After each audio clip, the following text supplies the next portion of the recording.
everyone! I am so excited to be here with you today. What we're going to cover in this video are just very basics of glazing. It's not going to go really in depth what a glaze is or anything like that. If you want more information on that, I'm hoping to give you that later. But for now, I'm just showing you kind of how to apply the glaze, the do's, the don'ts, and just a little bit about the different temperature scales that are available to you along with other materials. So with that being said, let's get started. I have my water here in case I get thirsty. It's going to happen a couple of times, so I appreciate your patience. You know, you get nervous when you make videos like this. I'm not nervous, but maybe I am. Anyways, so each studio is going to be different. That's the first thing that I want to acknowledge and talk about. Each studio is going to have a different range of glazes, ranging in higher temperatures to lower temperatures to mid-range temperatures. So the first thing I want to say is make sure that in person you are fully aware of what materials you're using. Am I using a low fire clay with a low fire glaze? Am I using a mid-range clay with a mid-range glaze, or am I using a high temp clay with a high temp glaze? So really quickly and just briefly to describe what I mean by low and high. So we range everything in ceramics. We categorize it in a scale of cones. So a cone is a triangular, I should have gotten one to show you, but it's a triangular piece of material that is set to melt at a specific temperature. So when I say low or high, it's referring to degrees, Celsius or Fahrenheit. In this case, we're going to talk about degrees Fahrenheit. So the scale range for cones is going from 0.22 all the way up to the number 12. If it has a 0 in front of it, it's going to be on the lower end of the spectrum. If it has no 0 in front of it and just numbers, it starts to go into the higher temps. So it goes 0.22, 0.19, 0.18, 0.17, blah, blah, blah, blah, blah, on and on and on until it gets to 1, 2, 3, 4, 5, 6, 7, 8, 9, 10, 11, 12. Some people even say 13 and 14. Anyways, this range is from 1,094 degrees on the 0.22 scale of the low, and to 12, it's going to be about 2,419 degrees Fahrenheit. So those are the ranges that you're looking at. Different materials can fire to different temperatures, right? So if you're working with a low fire thing, and you overfire, it might melt in the kiln. If you're working with a high fire thing and you underfire it, you're not going to get the results that you want. So just make sure, I could go in depth on and on and on about a lot of this, and I will on a personal basis if you're taking a class from me. But make sure that you know what you're using and why you're using it. In the case of what I'm going to show you today, I'm going to be using a mid-range clay with a mid-range glaze. So you'll notice that there's a triangle symbol on a lot of the things that are labeled in your studio, or if you buy a glaze or whatever it is, there's a triangle symbol. That triangle symbol is the symbol for cone. Cones, again, are a physical object, right, that melt at a specific degree that we use inside of a kiln. Predating the digital readings, we used to use those, and still do, to measure the precise and exact temperature of melting based on how they melt. So if this was the cone and it melts down, it means that it's reached its desired temperature. And depending on how liquefied that cone looks, we can extract other data from it. So blah, blah, blah. I hope that helps a little bit. Ask me some questions if you want to further delve into that. But mid-range glaze, mid-range clay. Okay, so now that we've gone over that, another thing that I want to talk about with the firing process, just really briefly, is each studio is different. Each studio either has an oxidation firing or a reduction firing. They also vary in the fact that they have different types of kilns. So some of the kilns may be gas fired, right? So they're using gas, sometimes propane, natural gas, to create a flame inside of the kiln. The thing that doesn't differ between any of the kilns is that they all have a type of brick inside of them that's insulating. The bricks are different. Okay, we're going too far. But there are the gas-fired kilns, and then there are electric kilns as well. Electric kilns are usually only being fired in what's called oxidation firing. Oxidation firing, all it means, you can just think of it that the oxygen is free-flowing the entire time. There's no controls in there. You're not loading the piece itself with carbon and CO2 to get glaze results. So what you see is what you get on your test tile. and it is often fired digitally, and there's no real like interaction between the kiln and the person other than loading and things like that, but you're not controlling the atmosphere within. So that's really what oxidation is not controlling the atmosphere, letting the oxygen free flow. That can be done in a gas kiln or an electric kiln. More often you'll notice that it's done in an electric kiln. I'm not saying exclusively, but gas can be expensive and it can be difficult to run. But again, that's depending on who you are and what your scenario is. Reduction firing happens in a gas kiln. Each kiln that's created, imagine a box right here. It depends on the type of kilns. There's a lot of different cool kilns. Again, the history in ceramics is incredible, and it will take a lifetime, if even longer than that, to figure everything out and learn everything that there is to learn. But there are tons of different types of kilns, but in a reduction kiln there's this thing called a damper. So there's an opening in the kiln that the human being, hopefully a human being, I don't know, do squirrels? That would be cool, a mini kiln with a squirrel. Oh, I'm getting distracted. Anyways, there's a damper on the kiln, and what they do is they control the damper, open, close, and they suffocate the kiln, the flame inside, and they create a loading of carbon monoxide within the glaze itself, the powdered glaze, the clay body. And then as the glaze itself becomes liquefied, you get these interactions and exchanges with the elements and the chemicals within, and you get different glaze results. So for example, a copper, which is usually green, so right here I have a little copper tile. You can see it is kind of greenish on this side. If it's in a reduction atmosphere, it's going to turn red. So other interactions are possible. We could get into that later, but that's all I wanted to know. You to know about that for this session, because this video is really more about just application, how to the end, just the basics to get you to finish your work in the class that you're taking or on your hobby or whatever. Okay, so the next thing I want to talk about, now that we're kind of moving into just how to apply the glaze, how do I mix the glaze, stuff like that. One more drink of water. You feel free to take a drink of water as well, or tea. I don't know what you're doing. Are you snacking on Doritos? Are Doritos canceled? I don't know how life works, really. So anyways, now that I have my water, thank you for your patience. You're going to take your piece. A lot of your pieces, right after you make a piece and it's dried and you've put it in the kiln, someone else has put it in the kiln for you, it has to go through 2 firings. That's one thing that I wanted to mention. So once you make a piece and you dry a piece, it goes into the kiln for the first firing. After the first firing is called the bisque firing, right? So bisque ware, when you tap it, I don't know if you guys can hear, but it's got a ping to it. It's not really dense. If you were to ping greenware that hasn't been fired, it's going to be a little bit more like this wood, where it's dense sounding. Whereas if you ping the bisqueware, it's going to have a little bit of a pitch to it. So all work needs to be fired, at least in an industrial setting. And for the purposes of this video, there are exceptions. There are always exceptions in art and ceramics and in everything, right? But for the basics, you always need to bisque fire your pot first, and then once it's been bisque fired, you're able to take it. I like to work in kind of an assembly line fashion, so if I have like 5 or 6 works, I'll grab 5 or 6 works and I will prepare them. So to prepare them, if they've been sitting around for a while, you need to rinse them. You can rinse them underwater, or alternatively, you can just kind of wipe them very gently with a sponge. The reason that we're doing this is there is a little bit of dust that can collect on the surface of your pot. And if you, or your sculpture, whatever it is that you're glazing, if you have the dust, what happens is it becomes a barrier between the porous bisqueware and the liquid glaze that you're trying to get to absorb into those pores. So a reason why we bisque too is 1, it's easier to handle the work, right, without potentially breaking it, and 2, it creates a really nice porous surface for the liquid glaze to absorb into. Originally, the reason that they shifted from just green glazing, which is glazing without bisque firing, to bisque firing is because in an industrial setting there was less loss. So I've cleaned off my pot. You'll notice that I'm going to be glazing a lidded container in this scenario. Bear with me. I'm going to check that this is still recording. I'm having a moment of paranoia. So 1 sec. Thanks for your patience. And I don't want to have to edit this out, so I'm just going to keep moving.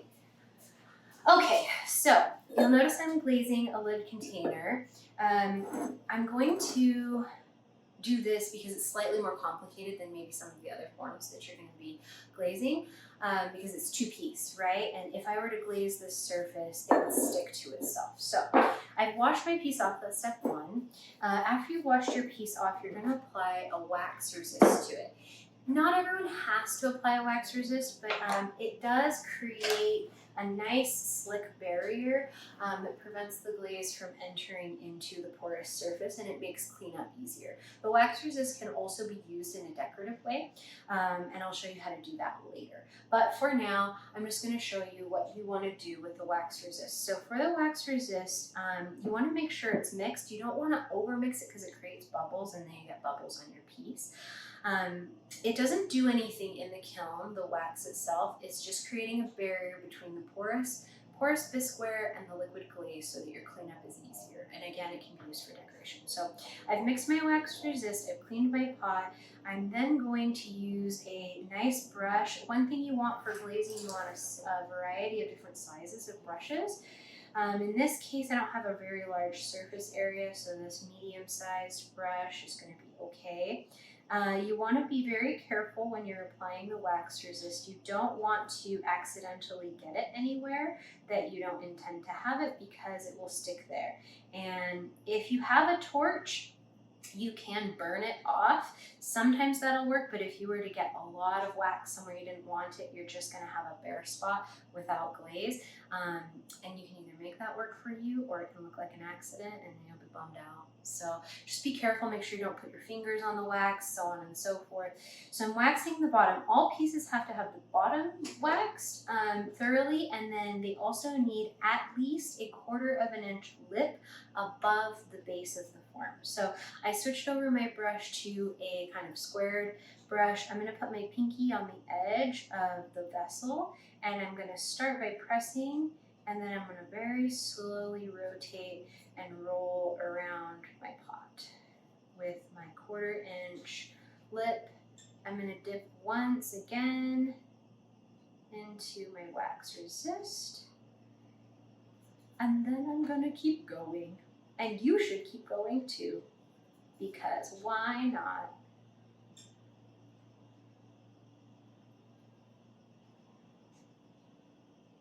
All right, I've made it almost all the way around. What I'm looking at now is to see if it's even. It looks like I have kind of a spot that's a little more narrow there, so I want to just make sure and treat that, because this edge that you're creating is going to be a visible edge, so if it's messy, unintentionally, you'll be able to tell. In this case, because I'm not going to fire these together like that, I don't need to wax resist this. I'm gonna fire them separately. The reason I'm gonna fire them separately is this lid is not super tight fitting, so I'm gonna be okay. So the only thing I need to wax resist on the lid is gonna be where it touches the surface of the kiln shelf. So you can see it sits on this ring right here, so I'm going to wax the ring. I'm going to wax 1/4 inch in on the ring and 1/4 inch in on the outside of the ring as well. This one's going to be a little bit trickier, so instead of one big swipe, I'm just going to apply a bunch of small little swipes.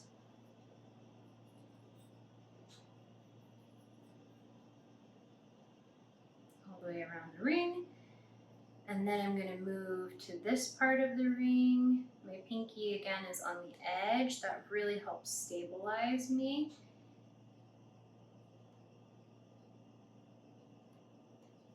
Go all the way around. Woo! Oh boy.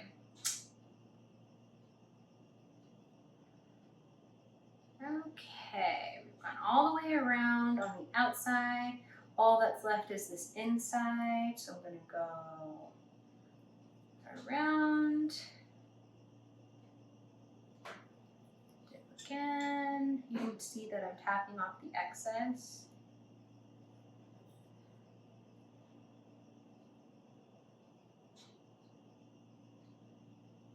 And voila!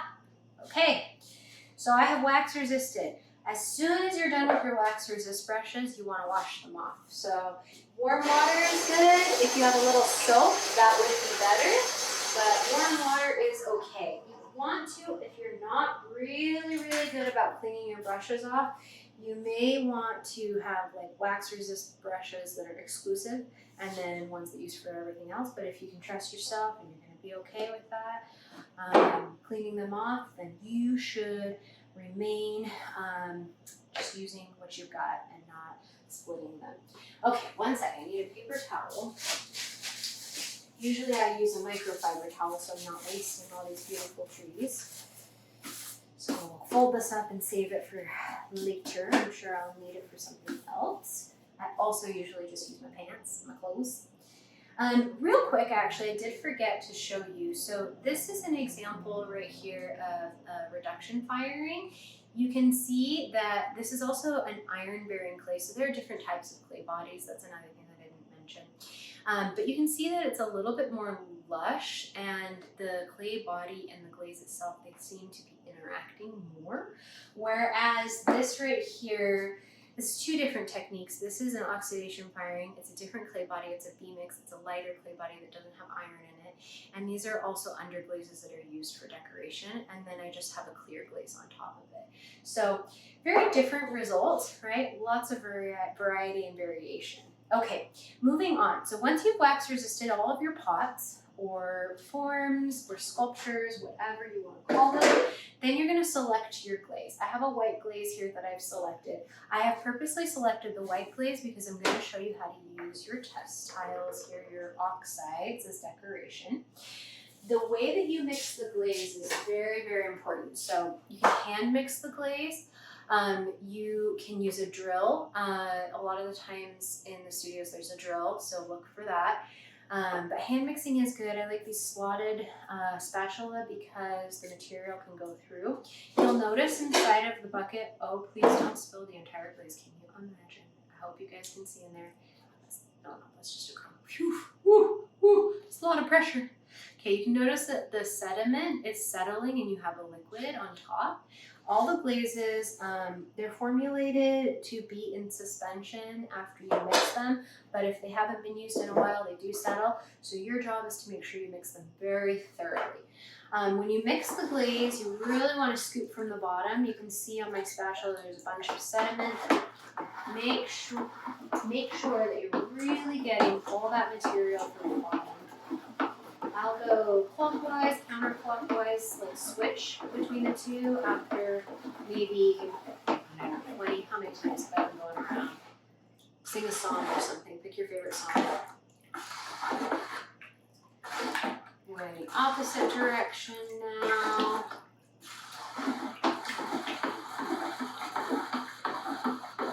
Some people like to wear gloves when they're glazing.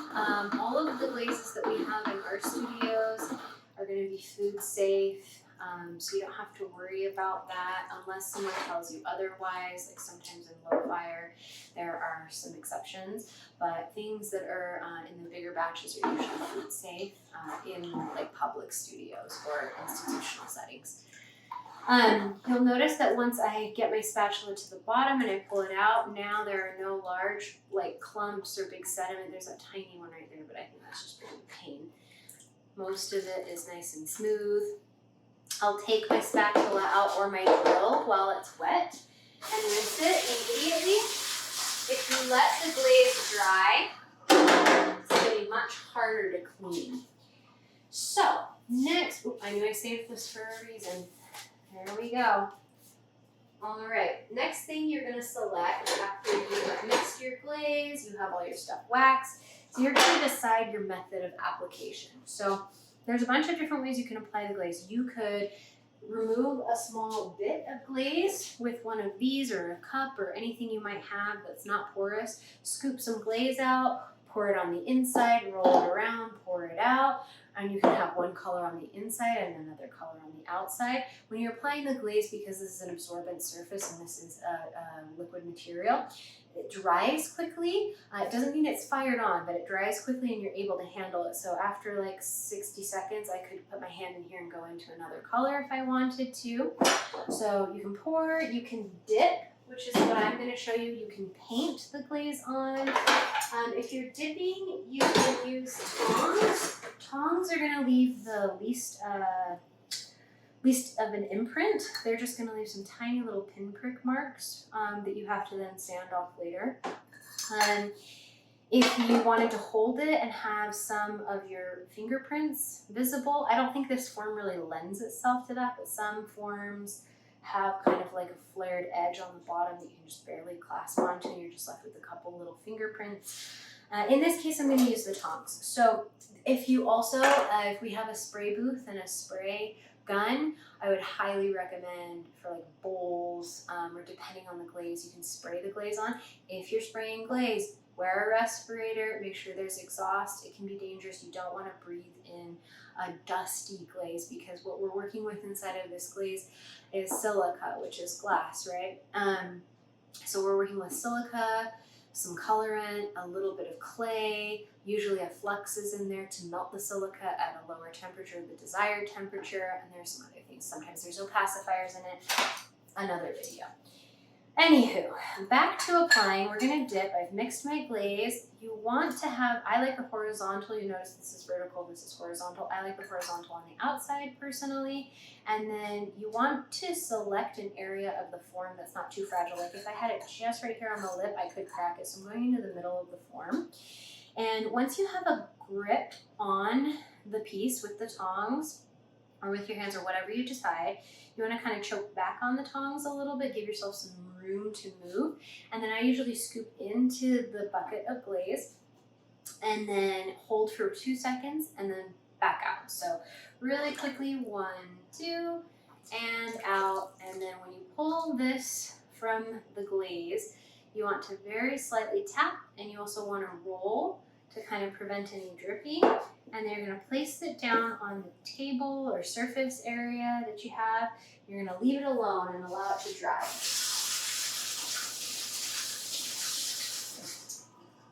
I'm going to wash those off. And then I am going to paint a little bit of glaze alternatively onto these test tiles. Because I'm just painting a little onto the surface to show you guys how to use the oxides, I did not wax resist, but that's because I'm in control of the application. So it wouldn't have been necessary because I'm not going to get anything on the bottom anyway. You'll notice that I'm going one direction with my brush, and then as it absorbs on my second layer, I'll go the opposing direction. Glazes can be layered. However, when you're first getting started, I would recommend just using one glaze. If you really want to try mixing, you could be sparing with your combinations. Like for example, with this one, I could just dip a second combination once this is dried onto just the lip of it. Anytime you combine glazes or double dip or do drips or any sort of decorative element with a secondary glaze, you want to make sure that the primary is dry. You never want the liquid glazes to mix with one another because it will mess up the formula of the glaze, and then we're going to have a problem in the studio, or you're going to have a problem in your space. So the way that you can tell that this is dry, one, there's a color change, like with many things in ceramics, right? 2, if you were to very gently tap the surface, nothing is really coming off onto your finger. And if you were to sand the surface very gently, you don't want to sand excessively because that creates dust. But if you were to sand a little bit, you'll notice it's kind of dusty. When I flip my pot, the next thing you're going to do after dipping and waiting for it to dry is you're going to clean the excess off of the bottom. So you'll notice that you'll have some beads left over, even though we wax resisted, but still it makes it a lot easier and it wastes less glaze as well. Some people who are really being conservative, they'll save all of their glaze that they wipe off in a separate bucket and use it as like a mystery glaze. That'd be fun. I haven't tried it yet, but I would be open to that. I'm going to do the lid now.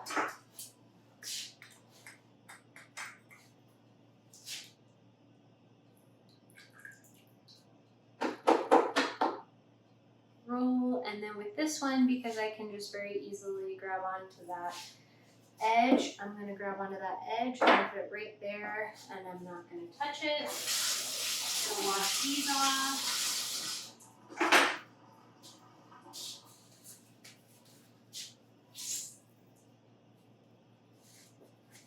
Okay. All right, so that's gonna take a second. In the meantime, I'm gonna sneak behind my camera and I'm gonna grab one of the oxides. I'm gonna show you a new trick that you can do. I'm gonna use the iron. So, oxides can be painted underneath a glaze, so like on the bisqueware before you dip it or before you spray it, or they can be painted on top of a dry glaze. I personally prefer on top of a dry glaze. This looks like it's dry enough that I can handle it. So I'm gonna wipe away any of the excess glaze, and now that's good to go. Again, those are being fired separately, so I'm gonna keep them separate. I'm not gonna stack it back in because that'll disrupt. Back to the oxides. So what are the oxides? The oxides are the pure elements, colors, a lot of times they're metals that you're using to encapsulate within the glaze. They can color a whole batch of glaze, or you can use them kind of like paints. I would compare them more to watercolor or gouache because they are being encapsulated within glass, so there's a little bit of movement. If you like that, then I would try these out. So in this case, I am going to use my iron oxide. You can see on the inside of it, oh, I don't have any of my really thin paintbrushes that I like. Shoot. Oh, this is a good one. Thank goodness. I'm so lucky to be in this space right now. So I'm going to use, inside of here, it's really caked up and thick, so we need to apply some water. The thinner the oxide is, the more you're going to see your brushwork, and the more likely it is that it won't even show up and it'll burn out. So it's a fine, fine line. I would compare the consistency to like a skim milk that has barely been thinned out just a little bit with water. That's your ideal consistency. If you wanted to use a test piece and kind of brush, I'm gonna do a little example. This here would be good. You can see a tiny bit of the glaze behind it, just barely, barely, barely, like a little bit of white shining through, but for the most part, that's pretty pigmented. The saturation is good. If it's really bumpy or textured when you apply it, that might be a little bit too much. So watch the saturation of the color or the oxide that you're using and use that as your guide. Think about it as a gradient scale. So there's that. I hope that helps in some way. The next thing you could do, if you had a pencil and you trusted yourself, you could like very, very gently pencil in a design, or you can freehand it. I'm gonna freehand it. I might regret that. Who knows? And what are we gonna do? You know, a banding wheel would be really nice because you could put it on a banding wheel and spin it, so it would be perfect. You do concentric rings, that would look really cool. In this case, I think I'm gonna do, let's see, we'll go one line here, and we'll divide. Ooh, I even just kind of like that. I'm not too, like, it could be as simple as that, and that's a nice little accent, right? Doesn't have to be crazy, really ornate if you don't want it to be. You could even like follow up with a cobalt line if you wanted to. Up to you. I think what I'm gonna do here is maybe a few additional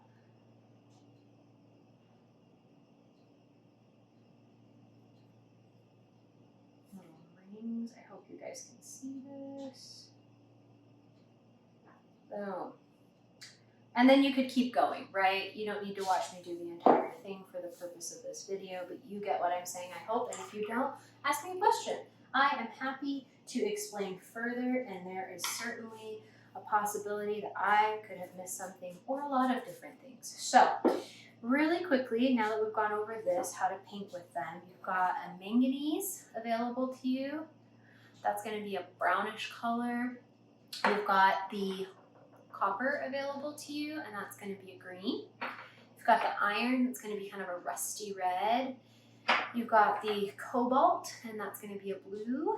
And then you've got the rutile, and that's going to be kind of a wheat yellow color. The strongest is going to be probably iron and cobalt. Those do have like a degree of toxicity along with the manganese. So if you wanted to wear gloves, like nitrile gloves or whatever, you certainly could and should. I think safety is very important.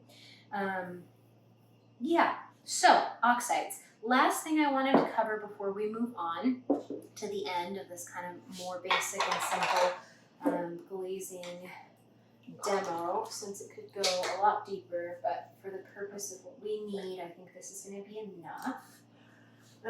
Let's talk about how you could use the wax resist. So on top of a dry glaze, you could come in and paint a series of lines or designs or block off an entire panel if you wanted to. I'm going to do two lines. Oh my gosh. Escambo. I know. And then I'm going to go into a reddish kind of glaze. I'm going to mix that. Sorry if you can't see me, but you get the gist of it.